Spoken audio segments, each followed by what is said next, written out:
lawan, yaitu 700 melawan ribuan orang ya.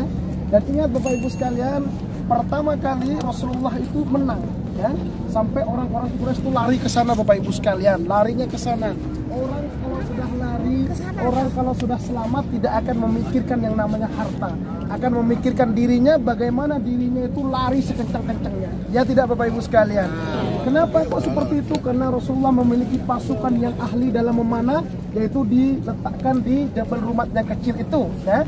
Dan ingat, sebelum Rasulullah memulai perang, kata Rasulullah kepada Rumat ini Bapak Ibu sekalian, jangan turun ya. Apapun yang terjadi jangan turun.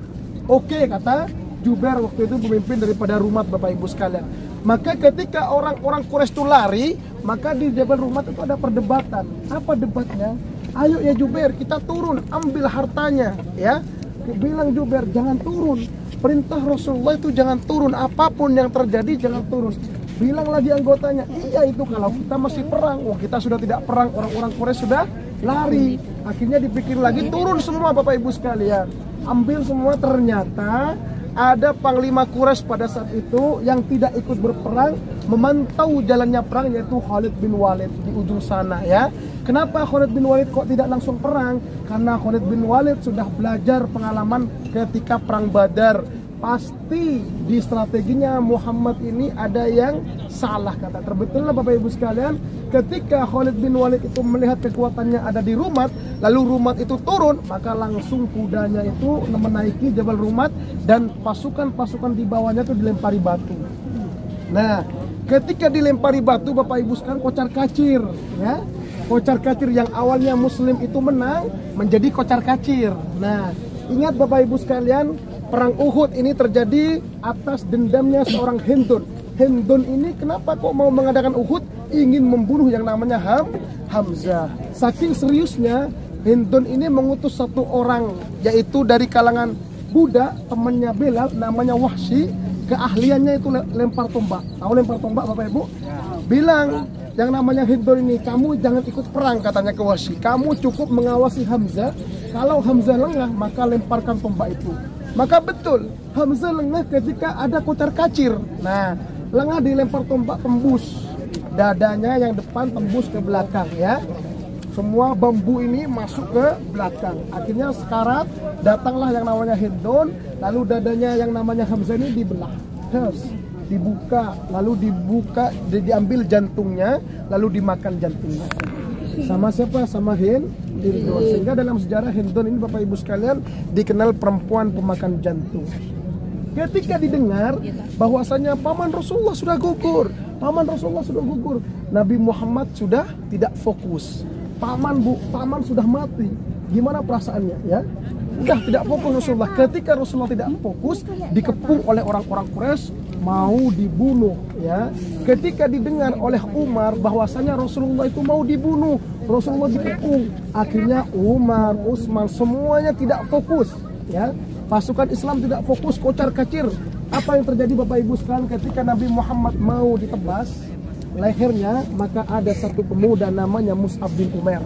Tugasnya Mus'ab ini apa? Pemegang panji Rasulullah, yaitu bendera Rasulullah SAW. Ketika mau ditebas, maka yang namanya Mus'ab ini tidak pikir panjang. Pedang itu dihalang dengan yang namanya tangan. Kira-kira pedang kalau dihalang dengan tangan gimana Bapak Ibu sekalian? Putus gak? Putus Bu, sebelah kanan, dipegang sebelah kiri. Lari Rasulullah, mau ditebas lagi, maka dihadang dengan tangan kiri. Putus Bu ya. Tangan dua ini putus. Bahkan dalam riwayat dijelaskan juga kakinya putus. Nah, seperti itu. Nah, Menara 2, Kubah 3 ya. Inilah yang disebut Masjid Kiblatain Bapak Ibu sekalian. Dan masjid ini sudah mengalami perluasan Bapak Ibu sekalian ya, sama Allah dan Rasulullah. Dan disinilah perintah Allah turun ketika yang awalnya kaum Islam, kaum Muslim itu menghadap ke utara menuju ke selatan. Pada saat itu, pada detik itu Rasulullah dan kaum Bani Salamah, khususnya umumnya itu kaum Muslim, itu diperintahkan untuk menghadap ke selatan atau menghadap ke Masjidil Haram yang di dalamnya ada Baitullah. Sehingga Bapak Ibu sekalian, di masjid itu barusan ada dua kiblat, ada dua pengimaman, ada dua mihrab. Yang mihrab pertama menghadap ke utara, yang mihrab kedua yaitu menghadap ke selatan. Sehingga peristiwa itu Bapak Ibu sekalian dinamakan peristiwa kiblaten. Maka dibangun sebuah masjid, maka terdapat nama masjidnya yaitu Masjid Kiblaten.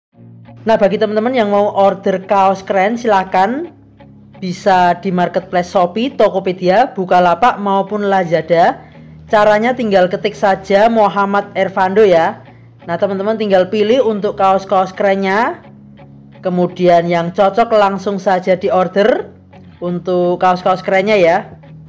Bisa di order satuan, lusinan ataupun borongan, silahkan bebas. Nah, berikut ini saya kasih rangkumannya ya. Nah, teman-teman ketik saja di Shopee, Tokopedia, Bukalapak, Lazada, ketik Muhammad Ervando. Nah, kemudian juga tersedia kaos lengan panjang dengan desain-desain keren. Tinggal teman-teman pilih di marketplace Shopee, Tokopedia, Bukalapak, Lazada. Cuman untuk kaos lengan panjang ketiknya Vando Official Shop ya. Spesial untuk kaos lengan panjang, bisa untuk pria maupun wanita. Nah, untuk wanita yang berjilbab sangat cocok ya, karena pakai lengan panjang tersedia juga, dan tentunya dengan desain-desain kaos yang keren, kekinian. Nah, silakan teman-teman bisa ketik di Shopee, Tokopedia, Bukalapak maupun Lazada, ketik saja Vando Official Shop.